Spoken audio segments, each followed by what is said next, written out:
বিশ্বনবী পাগলের মতো একবার হাউজে কাউসারে যাবেন, একবার সিরাতে যাবেন, একবার পুলসিরাতের দিকে, একবার হাউজে কাউসারের দিকে পাগলের মতো দৌড়াতে থাকবেন।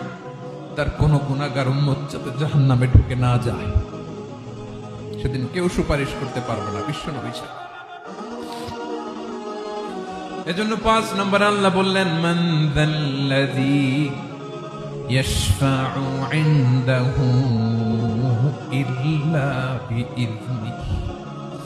কার সাহস আছে, কার এত বড় বুকের পাটা কিয়ামতের কঠিন দিন আল্লাহর সামনে দাঁড়িয়ে সুপারিশ করবে? কারো ক্ষমতা নেই, কারো ক্ষমতা নাই। বিশ্বনবী সেদিন সেজদায় পড়ে উম্মতের জন্য কাঁদবেন, সবাই কাঁদবে, নফসি নফসি, আল্লাহ আমারে বাঁচাও, আল্লাহ আমারে বাঁচাও। বিশ্বনবী বলবেন, উম্মতি উম্মতি। বিশ্বনবী আমার জন্য কাঁদবেন, আপনার জন্য কাঁদবেন, আমাদের জন্য সেদিন কেঁদে কেঁদে জাহান্নামের দরজায় দাঁড়িয়ে আমাদেরকে টেনে টেনে জান্নাতে ঢুকাবেন।